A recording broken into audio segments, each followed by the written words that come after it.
Y otra película nacional que se exhibe desde este jueves en Cine Gomont, en este caso es La máquina, el delfín y el enano de jardín, que lo hemos secuestrado Está y entre lo hemos nosotros. traído para aquí, para que todos lo puedan ver.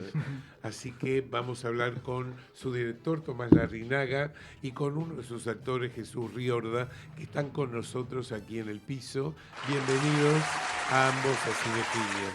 Gracias por invitarnos. Por favor, un gusto recibirlos. Y bueno, una historia muy particular que se me ocurre que tiene el tufillo de independiente y financiada por nuestros propios medios también, ¿no? Así es una película hecha en comunidad, digamos, que nace más de la formación del grupo, te diré, que de la idea del guión. El grupo es Actuar en Cine. Sí, yo venía trabajando hace rato en Actuar en Cine, que es una academia de actuación, en donde dirigía series web con grupos de egresados y exalumnos. Y de esos grupos surgió este grupo, que en realidad es como una selección que se fue armando con los chicos que pegamos mejor onda, que laburaban bien, que lo daban todo. Y teníamos todos muchas ganas de volver a hacer comedia, porque yo había hecho una hace unos años y después estuve con otros géneros. Y nada, se armó este grupo muy lindo con el que quisimos ambicionar un poquito más, porque veníamos haciendo trabajos donde éramos básicamente 2 personas de equipo técnico, Lucila y yo básicamente hacíamos todo, y era como el grupo que te tocaba, no era lindo, pero bueno, era como medio limitado. Y yo de repente le dije a Emiliano, que es Emiliano Romero, el director de la academia, le dije: quiero hacer algo un poquito más ambicioso, con un grupo seleccionado, con todos estos chicos con los que me encanta laburar, y quiero pensarlo como una película. Dije, no una serie web, quiero que hagamos, porque en minutos estábamos haciendo películas, pero las hacíamos pensadas para YouTube, ¿viste? Y sentía que nosotros mismos le estábamos bajando el precio a nuestro laburo, y sentía que con esa forma de producir que había encontrado Emi y la academia, podíamos hacer cosas un poco más grandes y que tengan una salida un poco más grandes. Y así un poco surgió todo este proyecto. ¿Y cuánto tiempo te llevó el guión? El guión lo escribí bastante rápido. Lo escribí en un verano, ponele, en 3 meses. Si bien yo tengo como un cajón de ideas donde uno va tirando, que en realidad es una carpeta en la computadora, pero le digo un cajón, en donde se me ocurren ideas y las tiro ahí. Entonces hay un laburo previo quizás, pero desde que me senté a decir, bueno, voy a armar un guión para filmar de esta manera con esta gente, fue medianamente en un verano. Y donde una primera versión. Después ya con el laburo con ellos y en las lecturas con los actores se va corrigiendo y se sigue laburando medio hasta último momento. Claro. Pero la primera versión del guión la escribí así, me puse como en diciembre y medio para marzo, cuando nos empezamos a juntar, ya había una versión. ¿Y tenías pensado, ya tenías el elenco, sabías con quién iba a trabajar? ¿Eso de alguna manera te restringió o te marcó el campo cuando escribías? ¿Pensabas un personaje ya con una cara y un nombre? ¿Cómo sí, fue eso? En realidad esas limitaciones a mí ayudan mucho. No hay nada peor a la hora de escribir que la libertad absoluta. O sea, cuando vos podés escribir cualquier cosa, eso te bloquea porque decís, ¿para dónde enfilo? Claro. En cambio, cuando vos decís, ya sabía que quería hacer una comedia, sabía que tenía estos actores, sabía que iba a ser coral porque quería que todos tuvieran una relevancia. Entonces eso ya te limita las posibilidades, ¿no? Entonces yo escribo más rápido, cuanto más obstrucciones tengo, creo que escribo más rápido. No, y también me permitió explotarlos a ellos como actores mejor, porque antes, cuando era un grupo que me tocaba, de repente, nada, uno repartía papeles así, medio... Claro, sí. Le veía la cara y decía más o menos, pero al ya conocerlos, creo que pude escribir personajes muy pensados para ellos. De hecho, los convoqué a muchos ya medios con un personaje en mente, con otros por ahí los tuve que trabajar un poco más, pero en la mayoría de los casos... ya, como yo convoco a un actor porque ya veo un personaje ahí, que después se va afilando en el laburo en conjunto.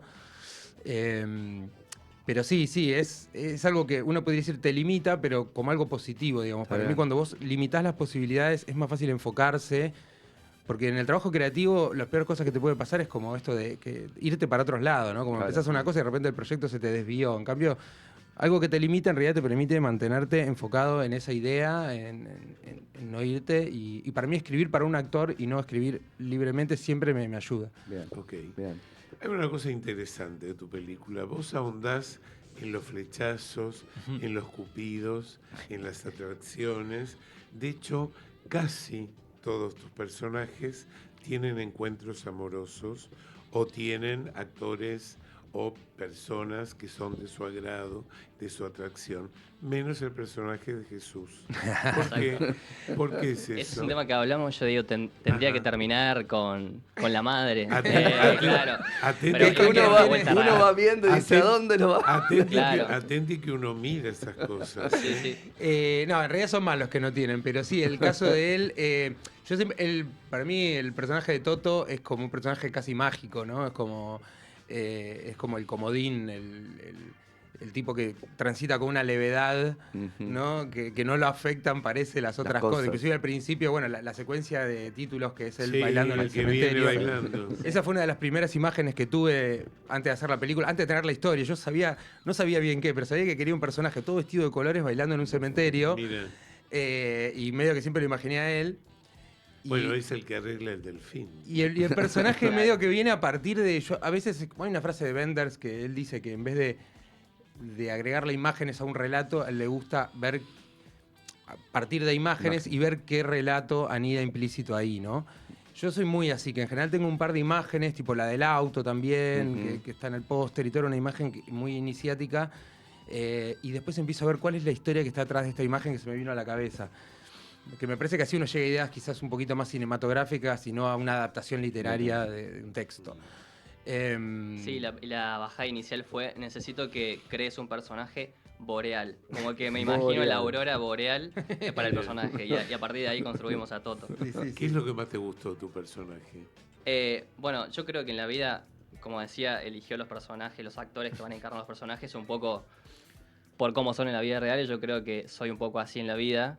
Entonces creo que eso es lo que me gustó de Toto, como que es una persona muy... que va por sobre encima de los problemas, como que no sobrecae, digamos, en los conflictos, sino como que siempre va surfeando entre las personas, entre las conexiones. Claro. Yo creo que eso me gustó. Y hacer comedia siempre es complicado porque, digo, te podés pasar de la rosca y ser más que lo que tenés que decir, Sí. ¿no? Y el código de la película es muy particular también. Exacto. Es muy... Sobre todo las actuaciones argento. en comedia, ¿no? Sí, las actuaciones de comedia que quiero ser más gracioso que... Entonces digo, ¿cómo fue trabajar eso? ¿Cómo fue con todo el elenco? El cuidado, no pasarse la línea, que sea parte... La risa que venga tenga que ver con las situaciones y más con que alguien que se quiere hacer gracioso. Y, o sea, Tommy ya tiene construido un estilo que ya lo veníamos viendo de antes, digamos, en la serie web, en todos los otros trabajos que hizo, entonces ya sabes un poco cuál es el código de actuación que busca. Y un poco también ves los diálogos y vas construyendo en base a eso y se va armando solo, digamos, en la improvisación del momento, ese código tan... no es grotesco, pero No. rosa ahí el Sí, es que era el punto el que me parece exagerado. era... porque la película tiene una diégesis realista, es decir, no pasa nada fantasioso, pero yo quería como empujarlo un poquito hacia un borde sin llegar a ser ni un absurdo ni un grotesco. Claro. Hay como indicios de que no llegan a tanto, Sí. ¿no? Y como dice él, laburamos mucho a partir de textos, es decir, en el cine independiente a veces uno no tiene mucho tiempo de ensayar y todo, pero sí, sobre todo lo que aprendí en pandemia, que las lecturas se pueden hacer a veces virtuales claro. inclusive, ¿entendés? Cuando nos podíamos nos juntábamos, pero todas las escenas hicimos un laburo de mesa, aunque sea virtual, en donde yo en general pongo a prueba los textos, es decir, escribo un texto cuando más o menos está bien, no lo corrijo demasiado, hago que lo lean los actores. Y yo escucho cuando lo leen los actores y inmediatamente ahí te das cuenta qué texto funciona, qué texto no. Porque hay textos que a veces es cuestión de corregir cosas actorales y hay veces que no, que te das cuenta que el texto no va, hay que escribir otro. Claro. Y ellos mismos proponen siempre en el cómo se dice el texto. Sí. Porque uno a veces escribe tratando de meterse en la cabeza de los personajes, pero es inevitable que se te filtren mi propia manera de hablar. Entonces después ellos siempre, cuando hay un texto que les suena mal, yo lo primero que le pregunto es ¿cómo lo dirías vos? Claro. Y en general medio que ahí sale, entonces cuando llegamos a rodaje el texto es el punto de partida que nos permite pensar a los personajes y todo. Y después, como dice él, después ahí en rodaje se labura más con más soltura, todo lo que es lo corporal, el espacio, la relación con la cámara, porque el texto ya está. Claro. Es cierto que el género bordea lo grotesco, Sí. porque se nota que está muy pulido y muy cuidado toda la construcción de todas las situaciones, incluso las más dramáticas, que son como suavizadas con este tufillo a burla, pero muy, muy sutil. Sí, yo creo que es... Como por ejemplo las muertes. Claro, bueno, o ese tipo de cosas, ¿no? hay cosas que... O sea, a mí por un lado me gusta mucho reírme de cosas que en la vida real no son graciosas, ¿no? Claro. Pero me di cuenta que el mejor humor está ahí. Hay un humor que parte de la incomodidad. Digamos, vos para hacer un chiste, el chiste tiene como 3 partes, como casi todo forma narrativa. El final es el remate, pero para llegar al remate vos tenés que generar una tensión, ¿no? Y el remate rompe esa tensión y esa tensión hace que uno se ría. Entonces, la tensión la tenés que generar con cosas que generen mínimamente incomodidad, si no mismo angustia, o esas son las emociones que te generan tensión, Claro. para que después la risa quiebre con eso. Sí. Si vos lo mantenés en una cosa de banalidades y pavadas, es un humor que, no sé, le podría causar gracia a un niño, pero no te compromete. Entonces uno parte, de hecho el disparador es una muerte, ¿no? Claro. Tipo, y después todas las peleas por objetos, eso es miseria humana, ¿no? Tipo, partimos de las miserias. Después, bueno, la idea es que los personajes Por tienen un un auto aprendizaje que en ya donde... está muerto el auto. Claro. Más que el protagonista. ¿No? Las mentiras, el familiar padre que le miente a sus hijos. Claro. Digo, son todas situaciones que en la realidad no son graciosas. No, No, claro, exacto. claro. Pero llevado a una película y sobre todo al ridículo, creo que más que el absurdo y grotesco es el ridículo lo que me interesa. Y, bueno, todo lo que te hace sentir ridículo en la realidad te daría vergüenza y en una película te causa gracia. Sí. Otra cosa que aprendí escribiendo comedia, pensando en esto, en qué es lo gracioso, fuera de la burla burda o el humor físico, qué cosas son graciosas en un texto, ponele. Y me di cuenta que mucho tiene que ver con eso, con todas las situaciones que en la realidad te dan vergüenza, en una película suelen ser graciosas. ¿No? Pensá toda situación avergonzante que en la vida real te hundirías, te pondrías rojo y querés desaparecer, en una película suelen ser muy graciosas. Sí. Y muchas veces tiene que buscar con esas...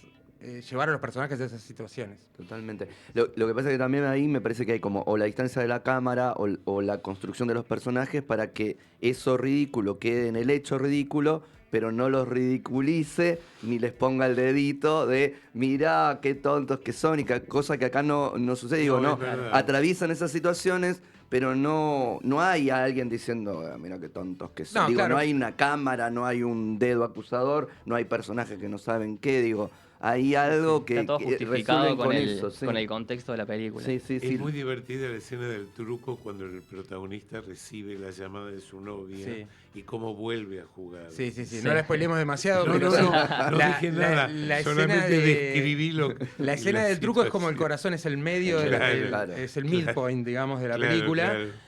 Eh, No conté que se juega en el truco, Y es nada. como- No se juega, no se juega. No es digas. una escena que también yo la tenía desde un comienzo, es otra idea que tenés de un comienzo, lo de hacer un partido de truco, que se Sí, juegue en sí. algo, no sabía mucho qué, pero sabía que quería un partido de truco y sentía que era algo... Porque nada, como en cualquier juego, ¿no? Como si vos ves un partido de fútbol o una pelea, ¿viste? Es como que enseguida hay una competencia, enseguida es algo que genera tensión. Entonces digo, cruzar algo, lo que le pasa a los personajes con una situación de tensión de un truco. Y nos llevó mucho trabajo construirla y fue un rodaje muy, muy complicado porque era medio nocturno y toda la pelota. Y para nosotros, desde lo técnico y después en el montaje y todo, fue medio un parto. Y cuando llegué al final del montaje, yo me quedaba con la duda de si esto funciona o no. Hasta la primera proyección, que la escena del truco es una de las que mejor funciona con el Sí, público. claro. Y ahí fue como, ¡guau! ¡Qué bueno que funcionó lo del truco! Bueno, se había llevado tanto trabajo, si no funcionaba, me quería matar. Sí, sí.